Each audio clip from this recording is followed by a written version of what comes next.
Olá, a paz do Senhor a todos. Estamos para a nossa conversa sobre a lição cujo tema traz Paulo e seu amor pela igreja. Bem, esta lição de hoje é uma lição que precisamos ter algumas atenções e de forma específica nós vamos tratar do que está hoje declarado na primeira carta de Paulo aos Tessalonicenses, no capítulo 1, e do versículo 1 ao versículo de número 10. Pois bem, posto isto, nós vamos tratar dos objetivos desta lição.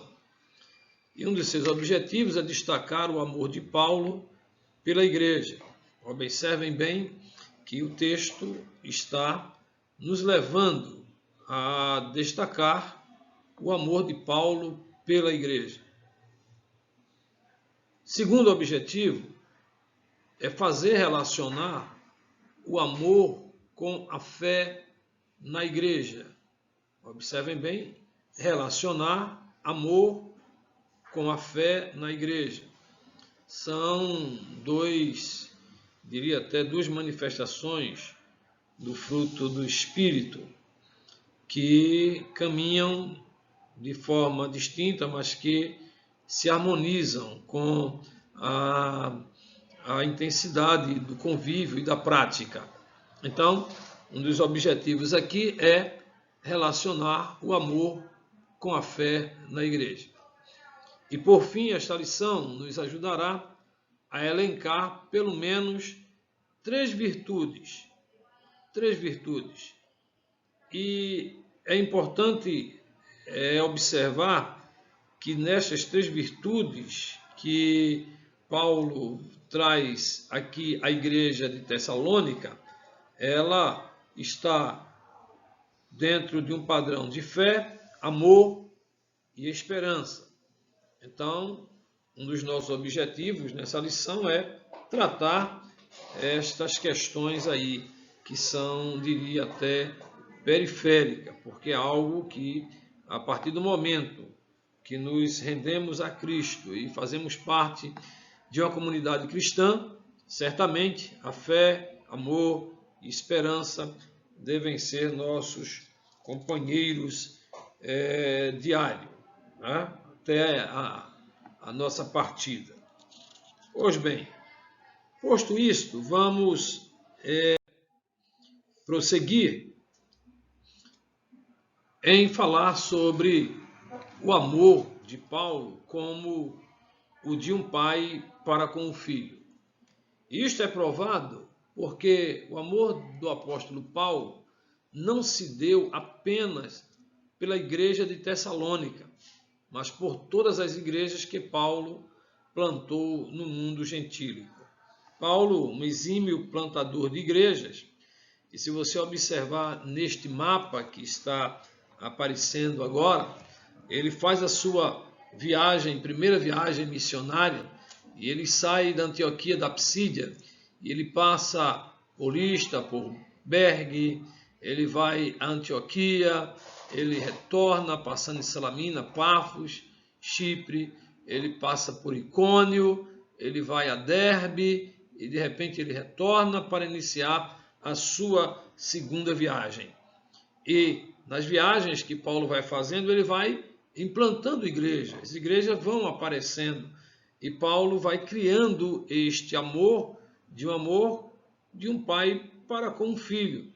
Afinal, é Paulo que está plantando a igreja, é Paulo que está investindo na base, nos primeiros passos para o anúncio de Jesus Cristo e fazendo uma solidificação da doutrina cristã. Ele está solidificando a doutrina, fazendo com que a doutrina seja única em todas as igrejas. Por onde ele passa, a doutrina é Cristo o ressuscitado. E diria até, o Cristo que foi morto, mas ressurgiu segundo as Escrituras. Esta é a mensagem de Paulo às igrejas. Costumo dizer que não há um autor assim tão mais cristocêntrico que Paulo. Paulo dá ênfase em todos os aspectos à ideia doutrinária de Cristo. Tá?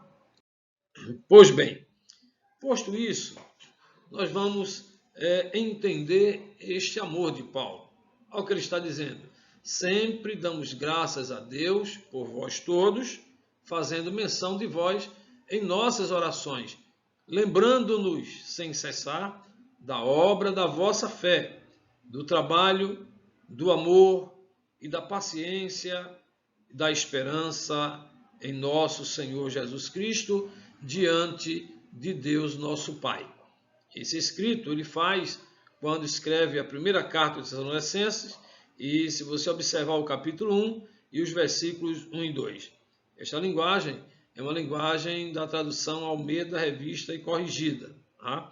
Se de repente você tem uma outra tradução bíblica, certamente o seu entendimento pode ser um outro, pela forma com que é escrita, que se aproxima mais da questão da originalidade grega. Tá? Aqui eu volto a observar este amor de Paulo em orações, em preocupações, em assistência, inclusive à distância, pelas cartas que ele vai provocar aqui, é uma revelação de amor. Na segunda viagem de Paulo, ele é como se ele se refazesse ou refizesse o percurso, e ele vai da Antioquia, ele passa por Atenas, aí cria a igreja de Corintos, ele vai para Éfeso, deixa uma igreja sólida em Éfeso, de lá ele corre lá para Cesareia, passa Samaria e vai retornando, né, passando por Salamina, ele passa por Tarso, ele vai para Lista, Icônio, Derbe, ele vai para Antioquia da Psídia, onde volta para fazer parada em Troades e também em Filipos, onde vai estar fundando a igreja de Filipos, quando ele escreve também carta aos filipenses. Então, está aí uma imagem da caminhada de Paulo, das fundações das igrejas e da preocupação de Paulo com as mesmas. Pois bem, agora, como Paulo vai tratar deste amor para com a igreja? Como disse, trata-se de um amor de um pai para com um filho. Veja o que ele escreve à igreja de Corinto, no capítulo 4, versículo 15. Também conservo aqui a tradução da revista Almeida corrigida.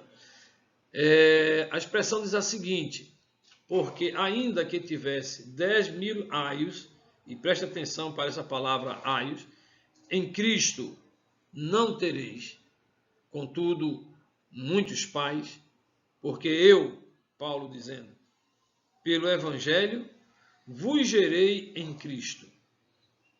Se não entendeu, você leia 2, 3 vezes esse texto. Ele vai ser compreensível para você. Porque ainda que tivesse 10.000 aios em Cristo, ainda que tivesses 10.000 aios em Cristo, não tereis, contudo, muitos pais. Porque eu, pelo Evangelho, vos gerei em Cristo. Mas o que é aio?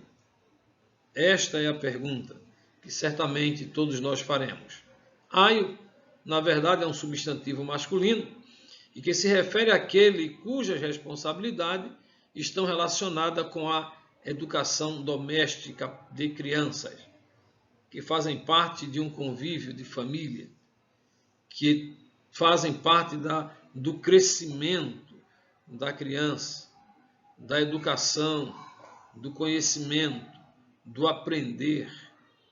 Isto tudo é formatado pelo aios, que inclusive nos dias gregos era muito próprio de se escolher um aio para o filho, um aio para os filhos, e esse aio estaria ensinando a criança a boa relação, a boa convivência, entre outras coisas, e o aprendizado para a vida. Então, logo, aqui o apóstolo Paulo vai trazer à tona esta ideia daquele que acompanha, daquele que orienta, daquele que ensina. Por isto, a palavra aio vai aparecer aí. Essa palavra aio, ela vai ter uma conotação latina depois, mas ela tem esta conotação. O que diria de Aristóteles quando fora convidado pelo grande rei Filipe II, que convidou-o para ser aio de seu filho e mais tarde tornou-se Alexandre Magno, ou Alexandre o grande rei, né, da Grécia, onde deu início àquela grande civilização que mais tarde foi chamada de civilização helenista. E quando você lê ou ouvir falar de helenismo, e a Bíblia tem muito isso, né? Você vai folheando a Bíblia e vai encontrar sempre os helenistas, né? Os helenistas eram aqueles que eram gregos, da civilização grega, da cultura grega, eram chamados helênicos. Pois bem, então, definido e esclarecido a palavra aio, isto nos indica ainda mais a preocupação de Paulo em criar os novos crentes dentro de uma relação mais próxima de Cristo. Por isso que ele está dizendo, porque ainda que tivesses 10.000 aios em Cristo, não tereis, contudo, muitos pais. Aí diz, porque eu, pelo Evangelho, vos gerei em Cristo. Está dizendo, eu me coloco à disposição para este ensinamento, porque a geração foi minha, os cuidados são meus. E Paulo fazia de forma muito intensa, muito intensa. Está aí a figura de um aio. Jesus, um dos maiores, né? Deixa vir as minhas criancinhas, porque delas são o reino dos céus. Então essas são as explicações que vamos trazendo de forma até que preliminar sobre a nossa lição.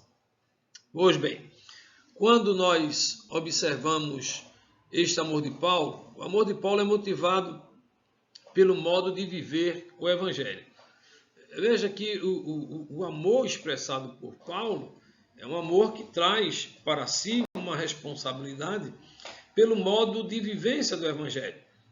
Um dos elogios de Paulo aos Tessalonicenses foi a respeito do modo como eles receberam a palavra e a sua prática e coerência com o ensino recebido. É o que eu tenho falado nas minhas intervenções, nos momentos que tenho a oportunidade e a vez de fala, eu sempre tenho colocado essa relação entre o viver o Evangelho, o ensinar o Evangelho, apresentar o Evangelho, de uma conformidade que os que estão de fora têm que ver em você esta vivência, esta relação, esta prática, como Paulo está aí apresentando. Tá? Então, Paulo fazia elogios à igreja de Tessalônica, por quê? Porque ela, além de receberem a palavra, elas praticavam a palavra conforme a palavra orientava. Né? Fora disto, Paulo estaria fazendo as devidas correções nos crentes que ali precisavam. Daí, ele vai trazer esta expressão. Que expressão é? Aquela expressão que está na primeira carta aos Tessalonicenses, no capítulo 1 ainda, os versículos 6 e 7.